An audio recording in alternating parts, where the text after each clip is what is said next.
small picture or design that a company or organization uses as its symbol. They're small, they're packed with meaning, they're crazy catchy, and they're coolly creative. Logos are everywhere. Today we're going to take a look at one of the most iconic logos of all time. But first, let's step back, go up to 30,000 feet, and have a look at logos in general. Take a look at these 5 partial logos and see if you can recognize them.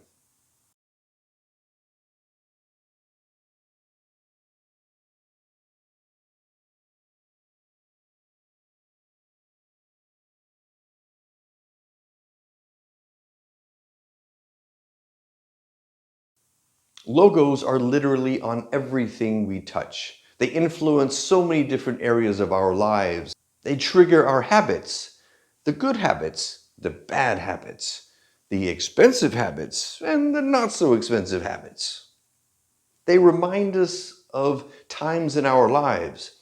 McDonald's. When I was in high school, I was a part-time McDonald's worker, and I remember flipping burgers on crazy busy Saturday afternoons or putting the shake machine together at 5 o'clock in the morning. And still, when I see those golden arches, I feel nostalgia, and I feel a hankering for a Big Mac or a quarter pounder with cheese. What logos bring back memories for you?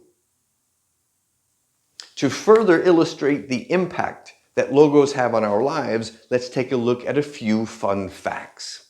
Exposure. Thanks to TV, thanks to the internet, thanks to shopping malls, and even billboards on the remotest of highways around the globe, we are exposed to over 5,000 brand messages every single day. Effectiveness. Believe it or not, 69% of children the age of 3 can recognize the McDonald's logo. That's pretty amazing and somewhat alarming as well. Worth. Obviously, logos contribute to the worth of all of these companies just by exposing everybody to those companies. Apple, for example, the most valuable brand in the world, has a brand value of over $240 billion. And while we're on the subject of money and worth, did you know that the Nike swoosh only costs them $35?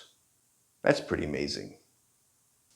So now let's take a look at that most iconic of logos, the Apple logo.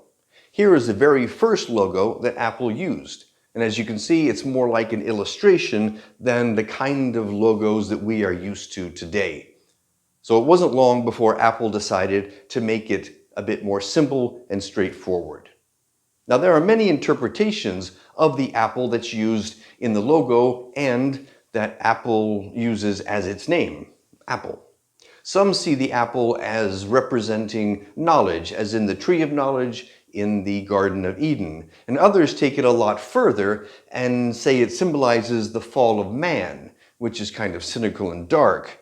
But it kind of also shows the beauty and the brilliance of the logo because it is open to so many different interpretations. And I think the Drum, the marketing organization, had it right when they were speaking about where the name of the company came from, when they said that Steve Jobs was really looking for something that was fun and spirited and non-intimidating, which makes sense for people like me who can be very intimidated by complex machinery like that.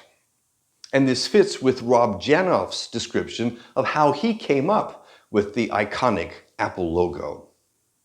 In his interview with Forbes magazine, Janoff says that he never really received any specific instruction from Steve Jobs other than Jobs saying, "Don't make it cute." But Janoff saw a dichotomy in that on this side there was this cutting-edge high-tech machinery, and on this side there was this simple natural fruit. And he wanted to take advantage of that funness and that simplicity, so he landed on the idea of just using that simple image of an apple. And then there's the question of where did the byte come from? And Janov says that it's really a very practical reason, and that is there are other fruits, like a cherry, whose appearance is somewhat like an apple, so he had to make sure that an apple is what the public saw in the logo. So he settled on an apple with a bite taken out of it. But he also added metaphorically that the byte indicates biting all of the knowledge that you can get from the computer. And finally, about the homonym byte and byte, B-I-T-E or B-Y-T-E, he says that his colleagues a bit later pointed that out to him and he found it funny, but it wasn't intended, or at least it wasn't consciously intended. Now for this last segment, I think I have saved the best for last. As you might know, I have a fascination for everything related to creativity, and I ran across this article and I thought, wow, this is really interesting. So here it is. In North Carolina at Duke University, there's a researcher named Gavin Fitzsimmons, and he and his team did an experiment that showed the potential effects of logos on our behavior. And here's what they did. They took two groups. To one group, they showed the Apple logo. And to the other group, they showed the IBM logo. And afterwards, each of the groups took a creativity test. The creativity test used a task called alternate uses. And this is where the group is shown an object, like a brick or a cup, for example.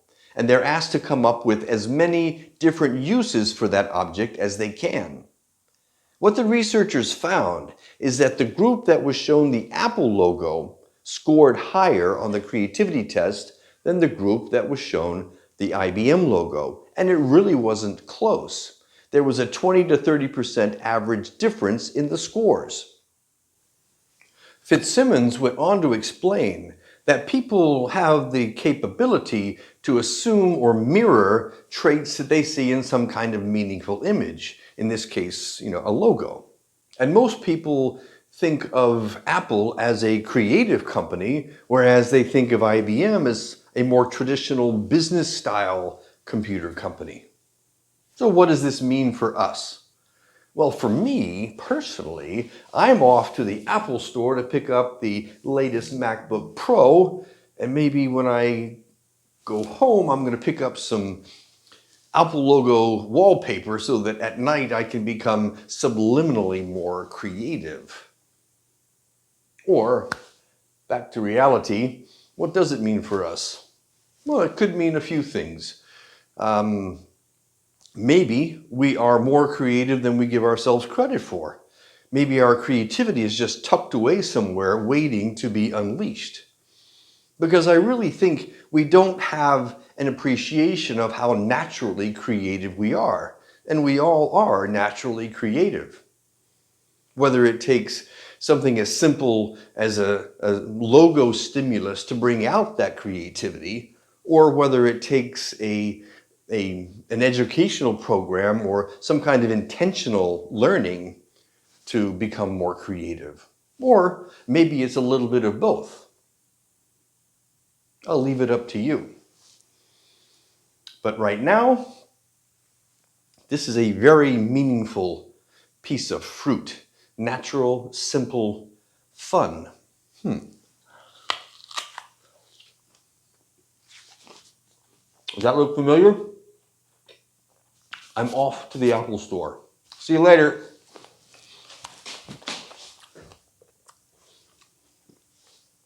Man,